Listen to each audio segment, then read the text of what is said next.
Gabriella's hands are covered in clay.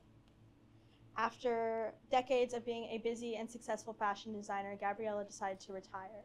And after 3 long weeks of retirement, Gabriella decided that she had to do something. So she got into 3-dimensional sculptures. And she goes to class. There's a model in the middle of the room, and there's students sitting around replicating the model exactly. Gabriella tells the instructor that she doesn't want to do what she sees in front of her. She wants to do what she feels. The instructor tells her, "You are trying to do something impossible."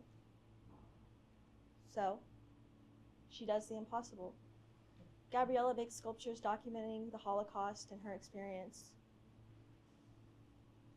When the war began, Gabriella and her family moved from their apartment into a tiny warehouse. This warehouse was one room, and all it had was a sink, where they washed themselves and the dishes. Outside, there was a toilet, and the other exit led to the deli that her father owned.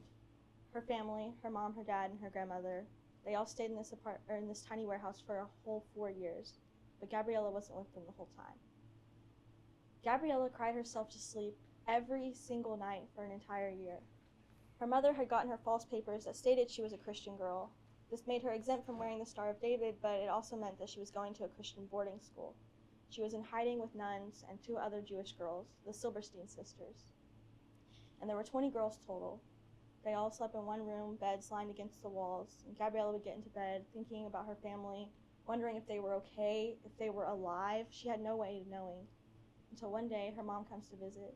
She cups her tear-stained face, and she decides, under a doctor's advice, that she'll take Gabriella out of school for nights, and that she'll only go during the day. Gabriella's mother was part of the underground resistance. She would get a list from the police every night that would say all the people that were getting taken that night, and she would split this list with her underground resistant contact. And sometimes she would take Gabriella as a decoy, because Jewish people weren't allowed on the streets past 6 p.m., but she thought if she had a younger girl with her, she'd be less likely to get stopped. And one night, their cousins are on this list. Gabriella's mom goes up and knocks on the door.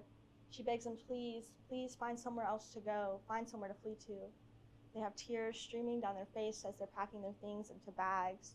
They say that there's nowhere else for them to go, that they've fled enough already. Gabriella and her mom never see them again.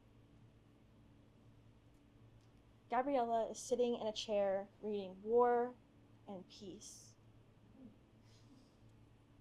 She spent the last 9 months of the war sitting in silence. She lived in an apartment with 8 other Jewish people, her mom, her dad, her uncles, her aunt, and Mr. and Mrs. Scholes. And they lived with a righteous man of the nations, Carol Blanner. And Carol was a journalist and a lawyer, and he worked next to a library, and he would bring Gabriella books. Now, he couldn't bring her books geared towards a 13-year-old girl because that would raise suspicion, so he brought her books about the Great War. He brought her books like Crime and Punishment. And Gabriella would read these books, and she would think to herself that if these wars ended, so would the one that I'm going through. One day, I will be free again.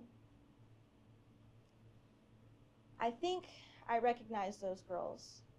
Gabriella is sitting at the window that's blacked out with cardboard so no one else can see in, especially at nighttime. And she sees rows and rows and rows of soldiers, and she sees 2 girls. It's the Silberstein sisters from the convent, and she sees them get grabbed and captured and taken into the Slavic Gestapo building. And she tells herself that if her mom hadn't taken her out of that convent, and if her mom hadn't brought her into hiding, she would be right there with them. Now, Gabriella is an educator. She talks to various audiences, telling them about her lived experience in the Holocaust, about her time in hiding, about her mother being part of the underground resistance.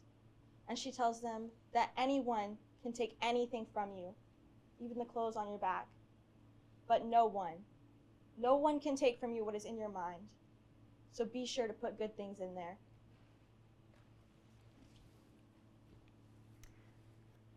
I'm deeply touched. Thank you very much. Thank you.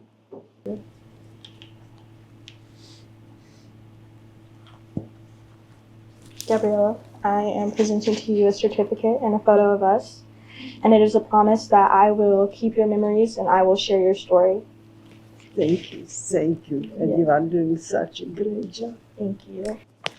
about survival of Jewish people. Okay. Thank you so much.